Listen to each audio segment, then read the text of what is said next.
Hey, hello everyone. Luis Lima here, directly from Central Florida, Orlando area, for Kardec Radio and hosting Spiritism, a closer look.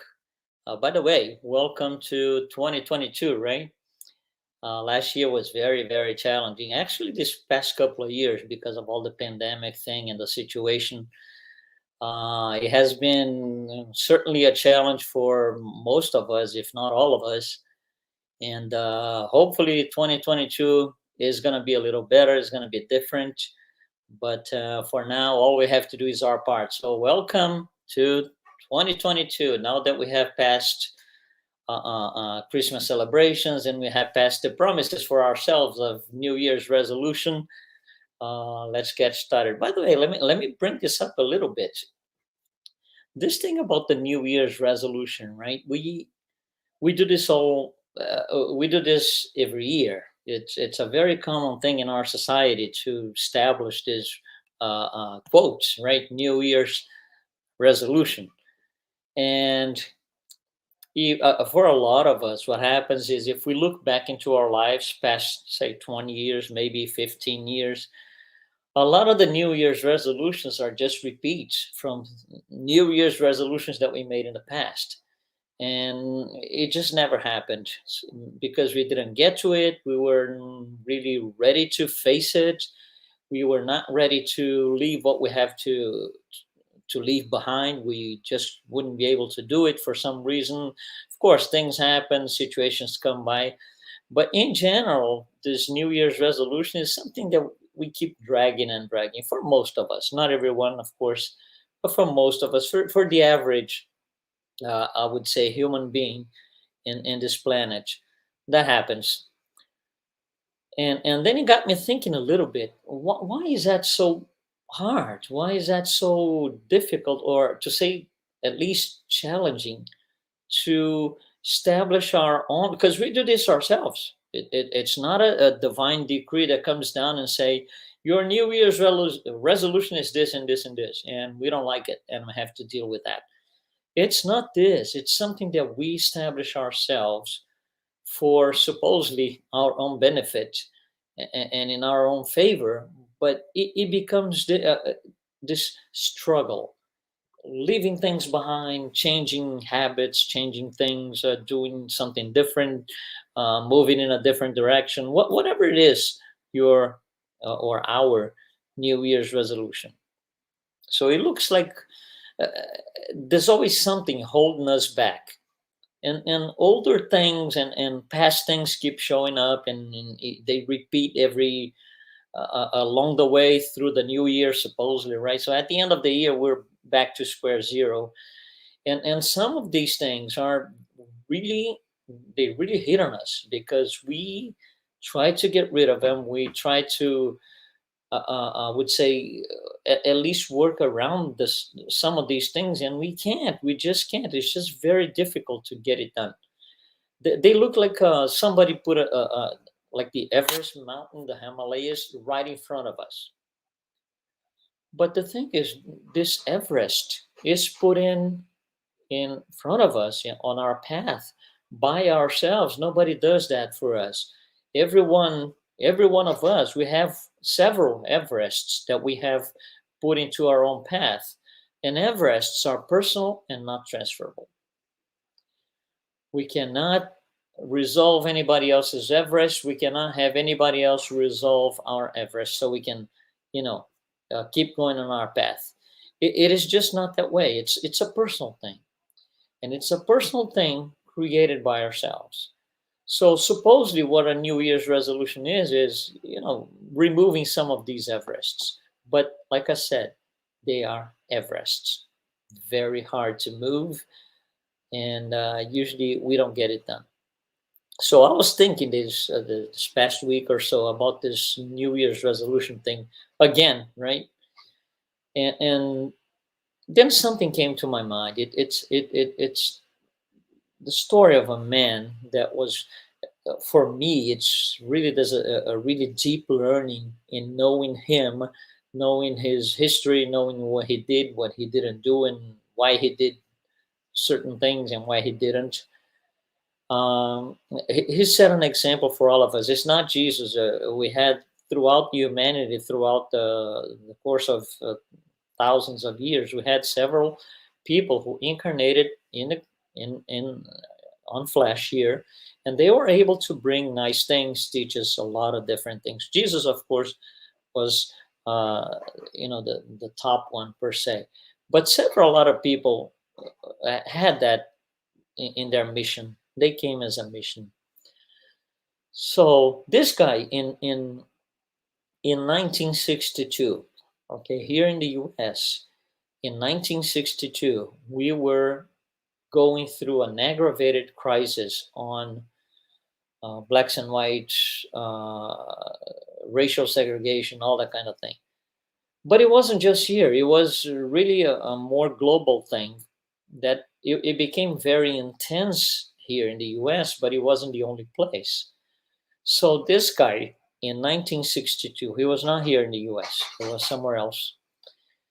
He was put in prison. He was a lawyer. He had 3 degrees from 3 different universities, all around studies of the law. And he was put in jail in 1962. He couldn't really figure out exactly like a black and white answer on why he was being uh, put in prison. So there was like general information about why. And then it came out to be that he was attempting to end institutionalized racial segregation.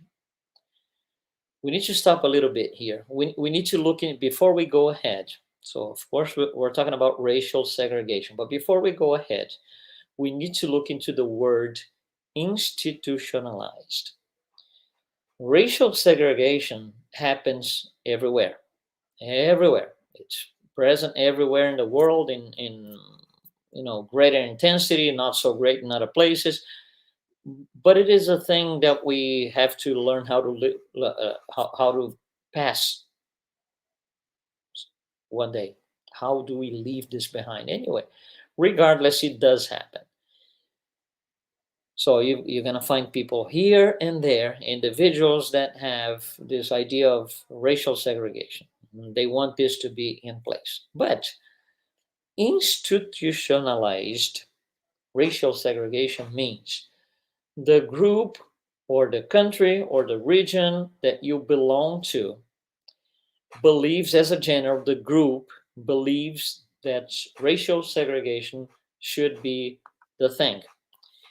And if you want to be part of the group, you are forced into that. Even if you're not adept of racial segregation, if you want to be part of that group, you need to become one of those. So it's a mandatory thing. If you want to be part of it, it becomes mandatory. So that's complicated. So this guy was put in jail, put in prison, because of his supposedly attempt. That's what he was told. Supposedly attempt to end institutionalized racial segregation. 1962. He was in prison for 27 years, not days, not hours. 27 years. Throughout this time, 27 years, he was he was moved from prison to prison 3 times because they thought he needed a prison that was even more secure, then another one that was even more secure, because of his quote attempt to end institutionalized racial segregation. In 1990, 27 years later, he finally was able to walk a free man. 3 years later, he won the Nobel Prize for Peace. 27 years in jail, 3 years after he was made a free man, he won the Nobel Peace Prize. In 2013, he returned to the spirit world. We're talking about Nelson Mandela. Nelson Mandela, president of South Africa. The story is a little bit more interesting, not because of the 27 years he was in jail, but the minute that he was made a free man and he had to walk out of prison. Of course, this is within our lifetime. So we had television showing the news, and we had different media outlets covering the situation. So the day he was going to walk out of prison, the cameras of the whole journalistic world were on him. So he comes out. He comes out, and of course, we want to hear what he's got to say. We want to hear his words. Journalists are eager to ask him questions and know everything about it, how he made it, 27 years in prison, and he is now walking as a free man. So as he was walking out, this is what he said. Quote, because I'm not making this up. So, quote, as I walked toward my freedom, I knew if I didn't leave my bitterness and hatred behind, I'd still be in prison. As I walked toward my freedom, I knew if I didn't leave my bitterness and hatred behind, I'd still be in prison. So what he's portraying here, or he's bringing as a message, is it's not physical prison.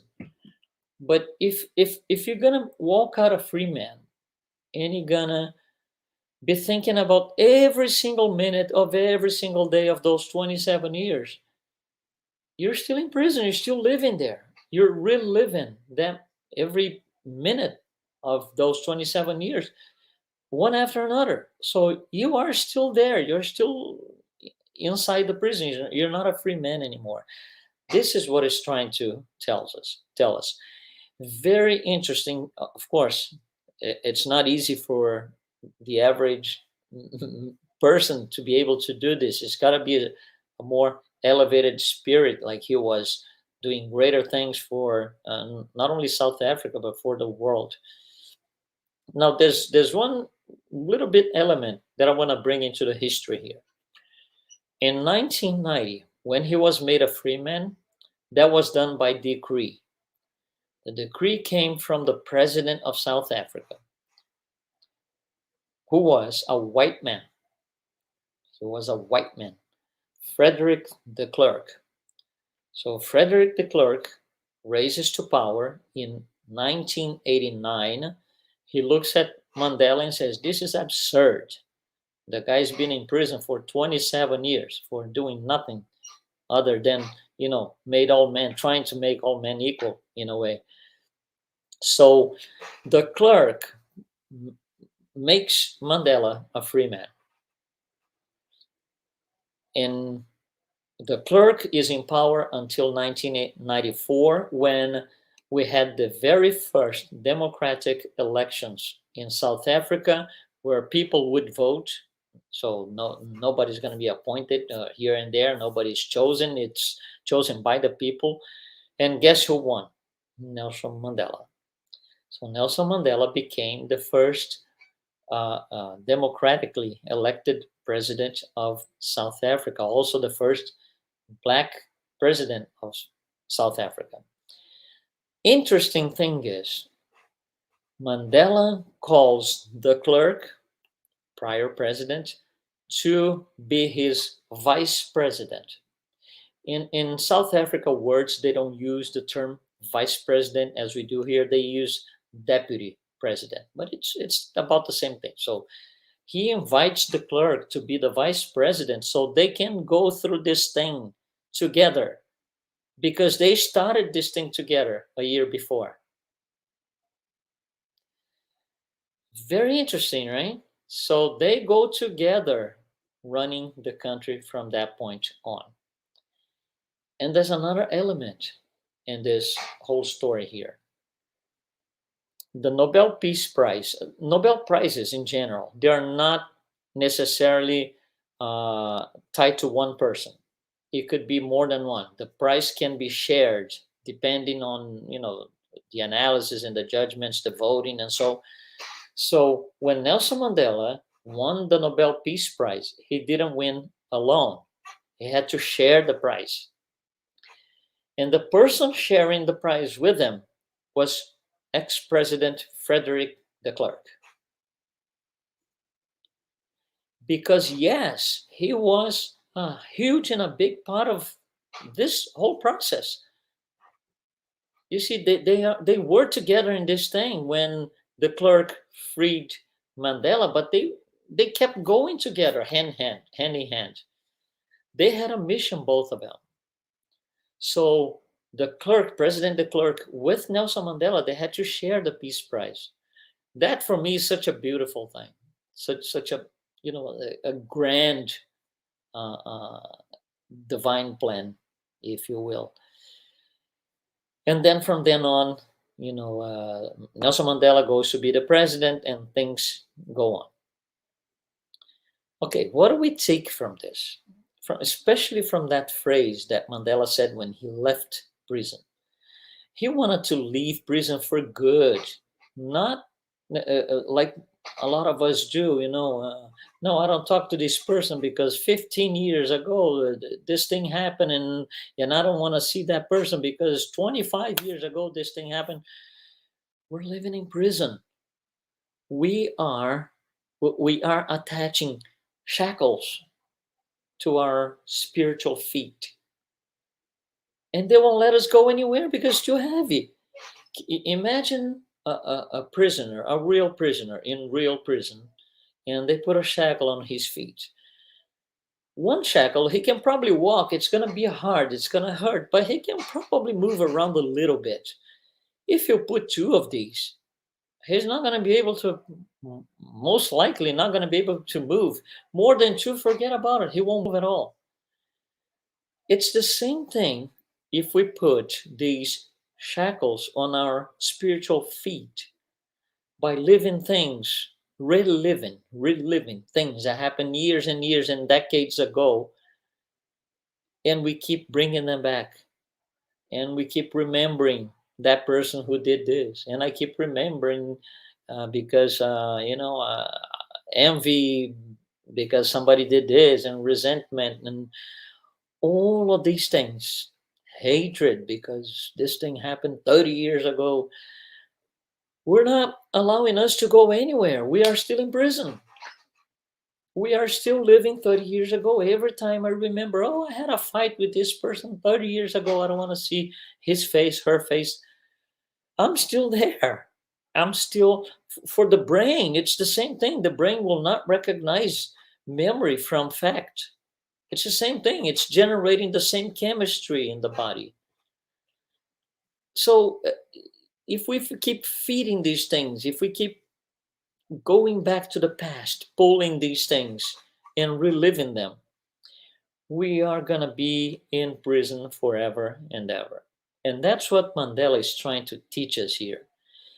He himself, in his situation, he had to leave bitterness and hatred behind because he won't take us anywhere. Literally, you won't let us go anywhere. It will stick around as an Everest for as long as I want. And I don't want an Everest on my path. I want to just go. I don't want to face this huge mountain that came again and again and again from 35, 40 years ago because of this and that. So I think this plugs in a little bit. That's what I was saying in the beginning. In what these New Year's resolutions. So the New Year's resolutions actually, they should be us looking into the past and getting rid of those things. We can, of course, create new things. We can do things differently, but we need to be able to move ahead. And we can't move ahead with shackles. They are holding us back. They are making us go nowhere. and the bitterness increases and the hatred increases because I want to move and I can't because it hurts. And then it gets worse because now I can't move and I'm really even mad, even more than I was before. So all these things, all these vices, they will be around because we're not perfect. That's what we are here for, to get rid of these vices little by little, promote our virtues, and then get to perfection. That's what we're here for. But I won't be able to do this if I keep going back in time to fetch and fish things of the past that made my Everest one day. I won't be able to do anything. I will be able to complain more and more every day, to revolt more and more every day. By the way, talking about revolt, Spirit Emmanuel tells us something great. This is what it says: revolt is synonym with incomprehension, meaning we revolt and rebel when we do not understand a certain thing. And it doesn't help to be rebelling and rebelling and rebelling. Stop rebelling, stop revolting, and let's look at the situation and see, why am I not getting here? Why am I not seeing on this picture? Keep rebelling and revolting. It's gonna make us worse. It's gonna increase the weight of the shackle that we carry. So Spirit Emmanuel very wisely advises against, stop revolting and rebelling. What is that I am not understanding properly? Where do I have to go to understand this thing? Do I have to look for a certain type of people? Do I have to read more? Do I have to study all of these?